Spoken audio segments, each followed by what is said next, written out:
Olá, senhores. Estaremos falando hoje sobre atividade empresarial, com base no artigo 966 do Código Civil. O artigo 966 traz ali, de forma genérica, a definição sobre atividade empresarial. Então, o que diz o artigo 966 do Código Civil? Considera-se empresário quem exerce profissionalmente atividade econômica organizada para a produção ou a circulação de bens ou de serviços. Esse artigo, caput desse artigo que eu acabei de ler agora para os senhores, ele traz ali os requisitos que demonstram o exercício da atividade empresarial. Então, em primeiro lugar, o que diz o artigo?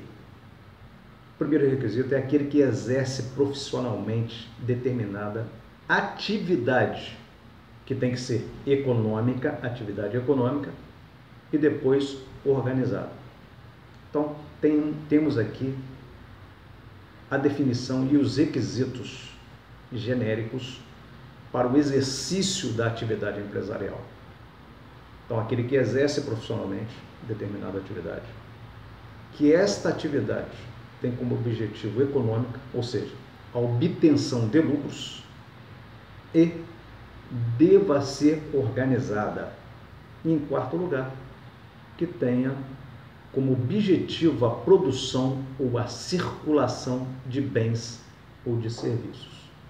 Então, temos aí os requisitos do exercício da atividade empresarial e a definição, repito, genérica da atividade empresarial. Agora, existem algumas modalidades de atividade empresarial. Existe a atividade empresarial individual, que um indivíduo só pode ser empresário, pode exercer atividade empresarial, só que tanto seus bens quanto os bens da empresa, da atividade empresarial, se confundem, se misturam. Então, numa ação de execução fiscal, de execução de título executivo extrajudicial, ou quaisquer modalidade de ação contra a empresa, pode também atingir a pessoa física que exerce aquela atividade empresarial. E existe aquela modalidade de atividade empresarial chamada sociedade empresarial limitada. Então, essa sociedade empresarial limitada, os bens da empresa, olha só, já diz limitada. Limitada quer dizer o seguinte, que os bens da empresa, da sociedade empresarial, pertencem só à sociedade empresarial. E os bens dos sócios daquela atividade empresarial, os bens daqueles sócios, que são sócios daquela atividade empresarial, pertencem somente aos sócios. São bens particulares. Então, não se misturam os bens dos sócios com a sociedade empresária. Não se confundem, não se misturam. Ao contrário do empresário individual. Então, essas são as duas diferenças importantes. Empresário individual, os bens se misturam.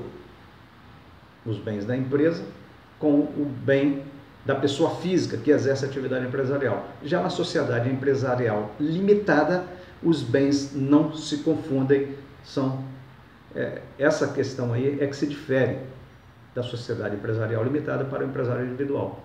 Então, na minha concepção, na minha visão, é mais prudente abrir-se uma sociedade empresarial limitada do que a atividade empresarial individual, justamente para não se confundir os bens ou não se misturar os bens da pessoa física com o da pessoa jurídica. Essa é a dica, senhores. Até o próximo encontro.